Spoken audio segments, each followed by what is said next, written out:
Assalamualaikum warahmatullahi wabarakatuh. Perkenalkan, saya Sukma Aura dengan NPM 98824051221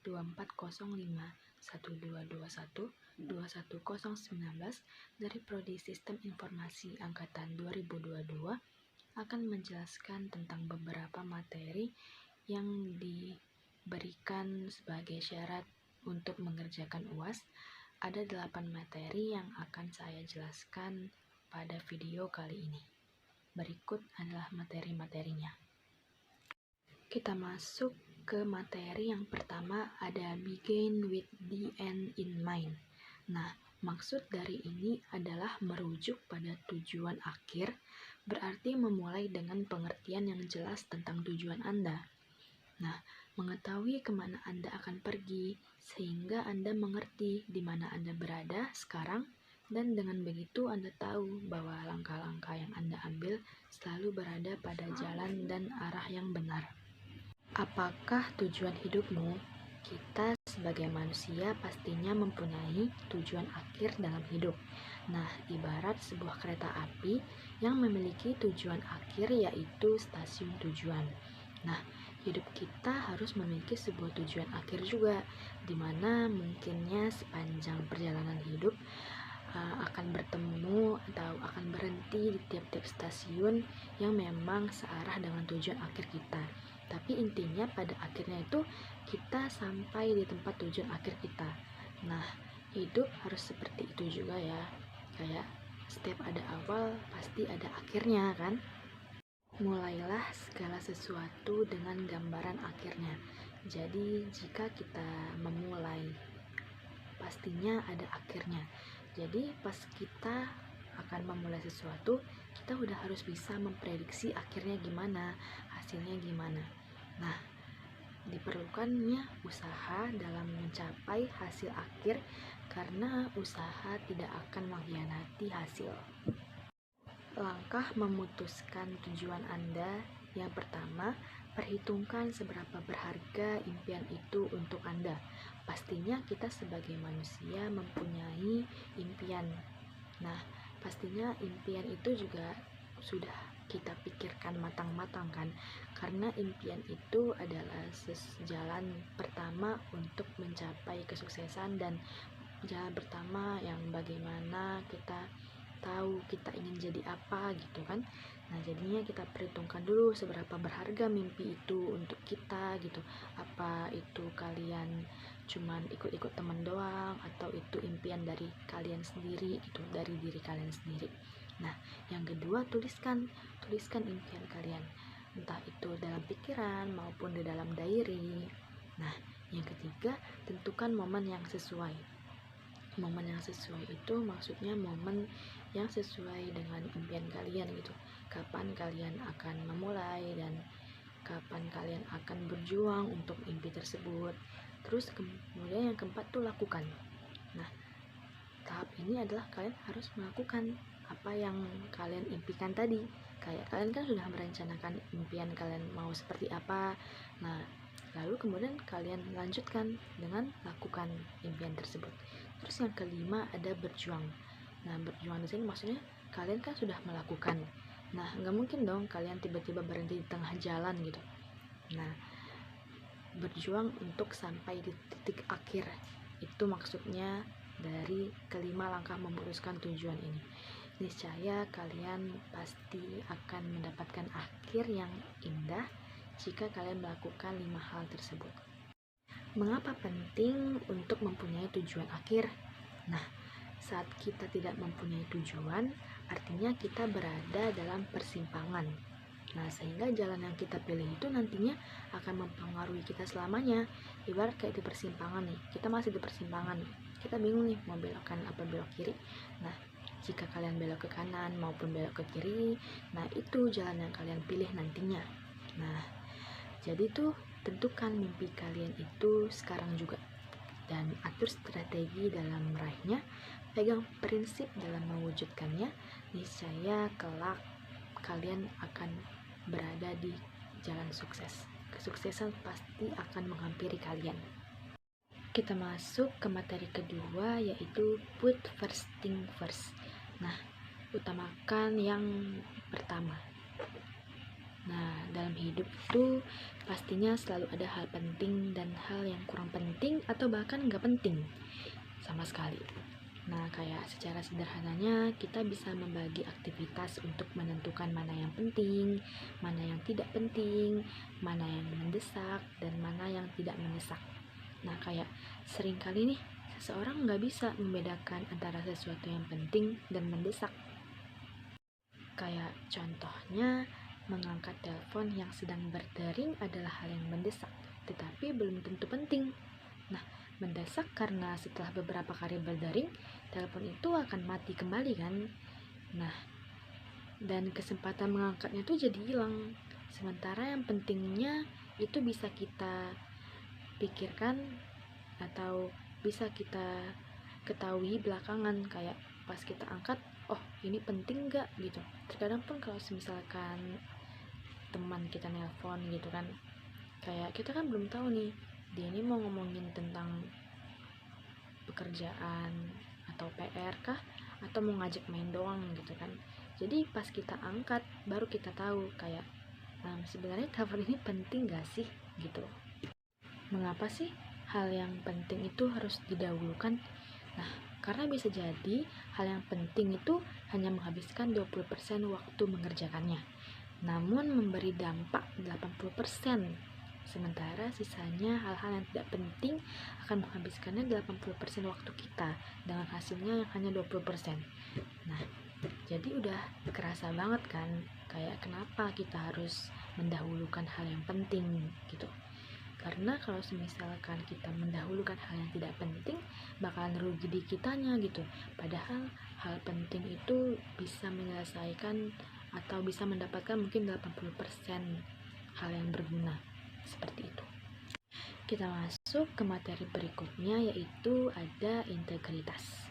Nah, seseorang yang memiliki integritas biasanya dikenal sebagai orang yang baik, jujur, dan dapat dipercaya. Nah, integritas ini mampu menjadi sukses di segala aspek kehidupannya. Ciri-ciri integritas atau ciri-ciri orang yang memiliki integritas.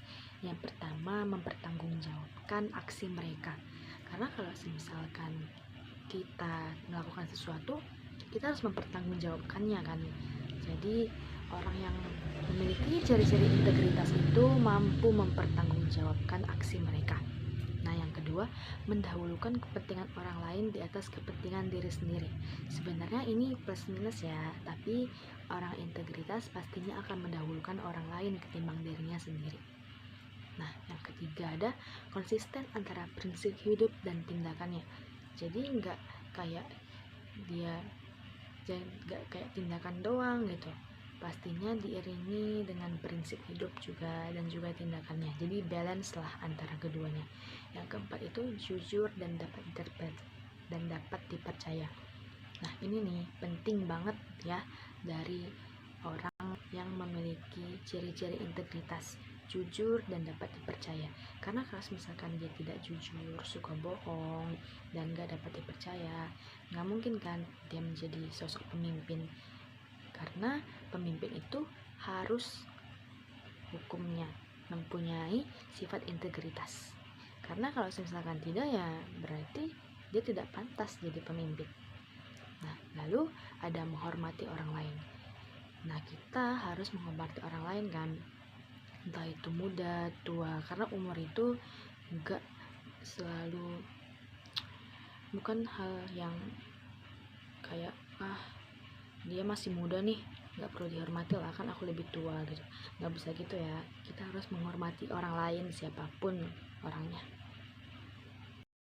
Seseorang yang memiliki integritas pastinya memiliki sifat yang dapat diandalkan. Nah, anggapan bahwa integritas merupakan sifat yang dipalsukan itu salah ya. Karena alasannya itu integritas membutuhkan konsistensi. Dan jika dihadapkan pada pilihan yang sulit, seseorang akan memprioritaskan integritasnya. Nah, jika seseorang hanya berpura-pura, maka situasi yang sulit akan menunjukkan jati diri dia yang sebenarnya. Nah, jadi integritas itu nggak bisa dibuat-buat ya. Kayak kalau misalkan dia tuh sebenarnya orangnya kayak suka bohong gitu, terus dia di publik kayak menunjukkan kalau dia itu orang yang jujur gitu, pasti bakal ketahuan sih, karena kayak kelihatan gitu dari ciri-cirinya tadi juga. Jadi pastinya integritas itu tidak bisa dipalsukan ya. Itu seperti bawaan dari lahir sih kalau menurut aku.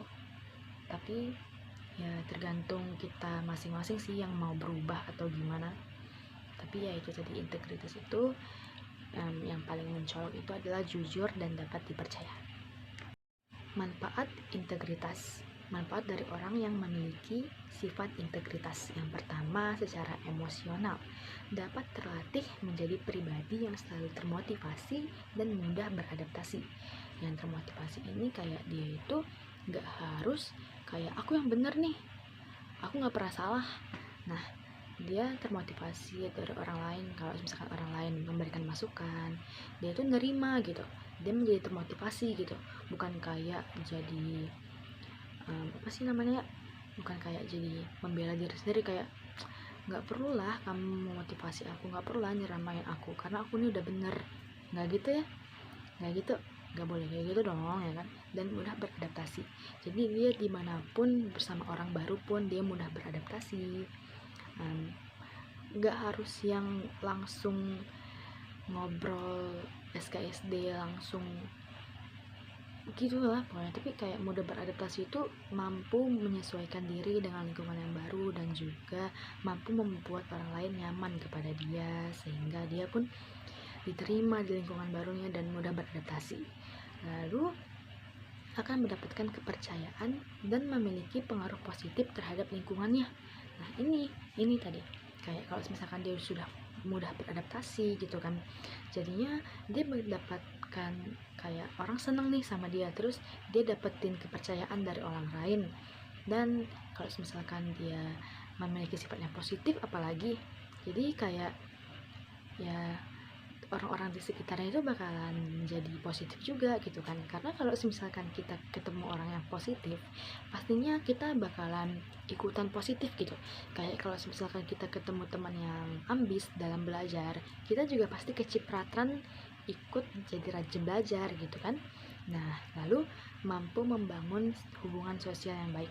Nah, tadi udah dijelasin kayak membangun hubungan sosial yang baik dengan orang baru gitu, orang lain gitu. Jadi orang-orang pun juga jadi seneng ke dia, jadi ngasih kepercayaan. Jadi ya kita juga menjadi pribadi yang positif kan, dan menyebarkan hal-hal positif lainnya begitu. Lalu kita masuk ke materi berikutnya, yaitu think win-win. Nah, think win-win ini yaitu cara berpikir yang berusaha mencapai keuntungan bersama-sama dan didasarkan pada sikap saling menghormati dalam semua interaksi. Jadi maksudnya kayak think win-win ini kita berpikir menang-menang, jadi kayak kita untung, yang lain juga untung gitu. Baru tidak berpikir egois atau berpikir seperti martir, kayak nggak berpikir egois kayak benar atau salah gitu. Kayak pokoknya kita nggak egois lah, kita bakalan mikirin orang lain juga gitu. Jadi nggak harus kita doang yang menang gitu, orang lain juga untung gitu. Nah, ada prinsip orang yang memiliki sifat think win-win. Mentalitas menang baru bisa dilakukan kalau kita mempunyai pemikiran bahwa segala sesuatu itu berkelebihan, sehingga tidak perlu kita mematikan usaha orang lain untuk mendapatkan keuntungan. Jadi intinya kayak think win-win ini, kita untung, yang lain juga untung. Jadi kita kayak nggak perlu lah mematikan kayak usaha orang lain untuk mendapatkan keuntungan, karena ya kita harus untung, dia juga untung gitu. Nah, ada pentingnya think win-win nih. Yang pertama itu mendorong penyelesaian konflik antara individu, perusahaan, organisasi. Nah, yang kedua ada membantu masing-masing untuk mencari solusi yang sama-sama menguntungkan. Jadi kayak memberikan solusi. Nah, kayak kita pikirin nih kayak mana jalan tengahnya gitu kan, kayak berpikir win-win, ini kayak menang-menang. Jadi kita bakalan mencari solusinya gitu kan dari konflik yang tadi terjadi. Kemudian ada menimbulkan rasa saling menghormati dalam semua interaksi. Nah, jadi kayak saling menghormati nih, karena kan kalau misalkan dalam ting win-win tadi udah ada hasilnya. Nah, berarti kita tuh saling menghormati keputusan tersebut. Kemudian ada menjauhkan dari cara bertindak egois yang hanya ingin mementingkan pribadi sendiri gitu. Jadi kayak kita tuh kan berpikir win-win, yang kita menang orang lain juga menang. Jadi kita tuh gak egois gitu kan, gak harus diri kita sendiri yang diutamakan, orang lain juga penting gitu. Jadi bukan kayak kepentingan diri kita doang yang penting, kepentingan orang lain juga penting. Jadi dua-duanya sama-sama menang, sama-sama penting, sama-sama mendapatkan hasil yang bagus. Lalu ada memiliki komitmen untuk menjalankannya dengan sungguh-sungguh, karena win-win tadi kan bakalan dilakukan bersama-sama kan. Jadi kayak komitmen menjalankannya itu sungguh-sungguh.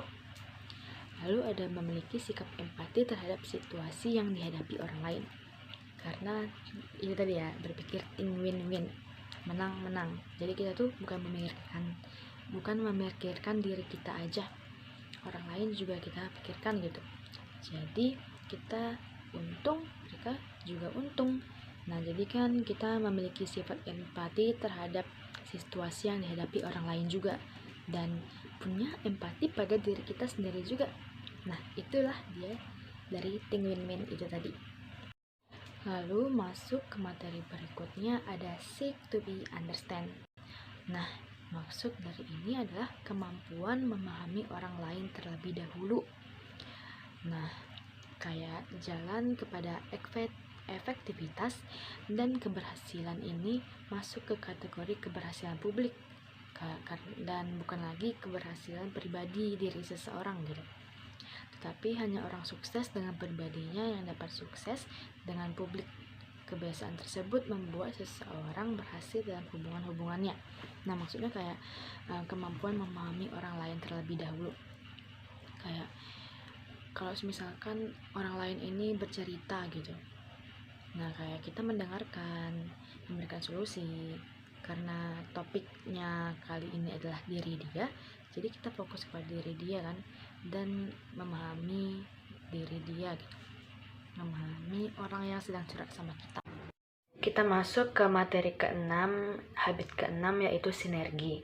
Nah, sinergi artinya itu adalah bergabung atau bekerja sama yang akan menciptakan nilai lebih daripada pemisahan. Semisalkan dua organisasi yang bekerja sama menghasilkan nilai lebih signifikan daripada gabungan nilai masing-masing. Nah, katakanlah nilai setiap perusahaan adalah 2, maka sinergi mereka dapat menciptakan nilai lebih dari 4. Sinergi menghendaki kita untuk bekerja sama dengan pihak lain untuk mencapai suatu tujuan yang sama dengan lebih baik.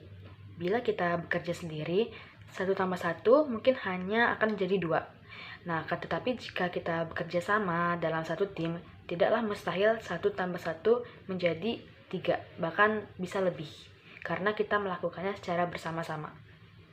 Contohnya semisal di dalam perusahaan. Nah, misalkan ini ada penagihan piutang dari perusahaan. Nah, jika kita lakukan sendiri, belum tentu tagihan tersebut akan lunas. Nah, jadi kita membutuhkan seseorang, misalkan di bagian marketing, untuk membantu kita dalam mengingatkan rekan kerja yang belum bayar. Nah, jadinya semua orang bakal dan akan membayar tagihan tersebut. Sinergi itu yaitu yang pertama adalah bekerja bersama, lalu yang kedua yaitu open-minded, yang ketiga adalah merayakan perbedaan. Nah, dengan bersinergi, kita akan menjadi menghargai perbedaan cara berpikir, membuang energi negatif dan mencari hal positif dari seseorang, melatih keberanian komunikasi, dan mendorong kreativitas dengan mencari solusi untuk semua masalah yang sedang kita lalui. Sinergi itu bukan yang bekerja sendiri, bukan berpikir kamu yang selalu benar, bukan yang memaklumi perbedaan.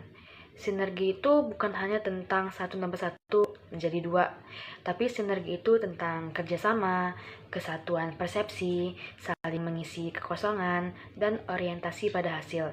Jadi intinya itu sinergi bukan hanya tentang sama-sama kerja, bekerja independen, berpikir selalu benar, dan toleransi terhadap perbedaan. Lalu kita masuk ke diversity. Diversity itu yaitu kondisi memiliki atau terdiri dari unsur-unsur yang berbeda. Bagaimana menghandle diversity? Nah, yang pertama adalah menghindari, toleransi, dan merayakan. Yang bisa kita pelajari dari perbedaan itu linguistik, kayak cara kita membaca, menulis, bercerita, terus logika kita juga, badan, dari gambar, dari musik, ada ritme dan suara, interaksi dengan orang lain. Pastinya kita akan memiliki perbedaan dari orang lain, cara kita interaksi dengan orang lain, dan juga perasaan dengan diri kita sendiri. 3 penghalang jalan sinergi yaitu ketidakpedulian, gabungan dari beberapa kelompok, dan prasangka. Masuk ke habits ketujuh yaitu sharpen the saw atau mengasah gergaji. Nah, di sini kita berfokus tentang pengembangan diri lebih lanjut dan fokus pada pembaruan diri dengan mengasah diri sendiri. Nah, contohnya ada ini nih, tentang pengembangan diri dan fokus pada pembaruan diri sendiri dan mengasah diri sendiri. Semisalkan, aku menjaga tubuhku dengan makan yang benar, berolahraga, dan tidur yang cukup. Nah, aku menghabiskan waktu bersama dengan keluarga dan teman. Aku belajar dari banyak cara dan dari banyak tempat. Contohnya, semisal fokus pada pembaruan diri kita dengan mengasah diri sendiri, semisal dari badan, itu bisa dengan cara berolahraga, tidur, dan juga bersantai. Kalau dari otak bisa belajar, membaca, menulis. Dari perasaan kita bisa bikin jurnal, berpikir, kemudian berdoa. Terus dari dalam hati kita bisa tertawa dan juga menjadi teman bagi orang lain. Kita masuk ke materi selanjutnya yaitu ada manajemen konflik. Karena konflik ini tidak bisa dihindari kan, baik secara internal maupun eksternal. Nah, konflik itu akan selalu ada, mau dari dalam diri kita maupun ada faktor dari orang lain gitu. Nah, jadi kayak tinggal bagaimana cara kita mencari cara agar konflik tersebut dapat teratasi gitu. Gimana cara kita untuk mencegah hal itu dapat terjadi, lalu mengatasi konflik itu tadi. Nah, terus bisa dilakukan dengan menerapkan manajemen konflik yang benar. Nah, caranya itu yang pertama adalah dengan bernegosiasi.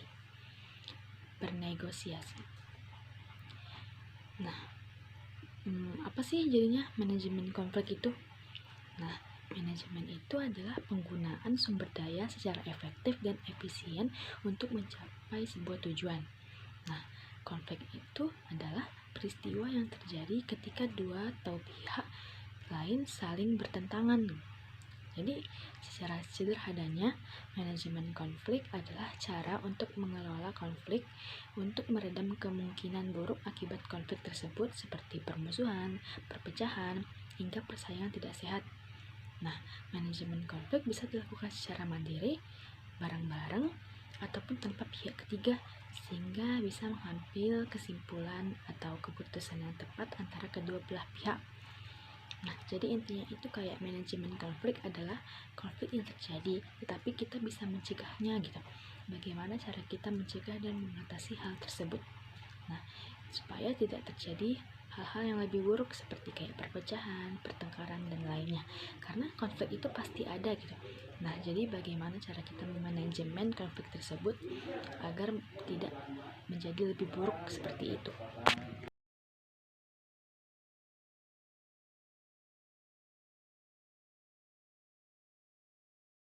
Kita masuk ke materi terakhir yaitu caring and selfishness. Nah, maksud dari ini adalah tentang diri kita yang terlalu mementingkan orang lain ketimbang diri kita sendiri. Nah, membantu orang lain itu emang hal yang bagus.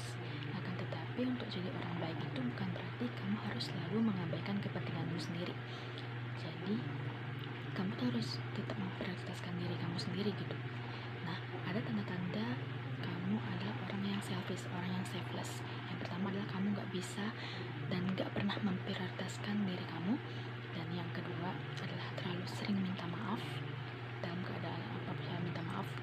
Ketiga, gampang banget bilang iya atas permintaan orang lain. Keempat, sangat menghindari konflik. Kelima, kamu takut dibenci orang lain. Dan yang keenam adalah orang lain sering memanfaatkan kamu.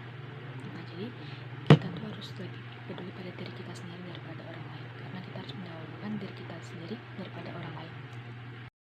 Nah, itu dia penjelasan saya dari beberapa materi yang sudah disampaikan oleh Pak dosen. Kemudian saya terangkan kembali sebagai pemahaman saya sendiri dan juga sebagai hasil UAS saya kali ini. Lebih kurang saya mohon maaf. Saya Sukma Aura pamit undur diri. Wassalamualaikum warahmatullahi wabarakatuh.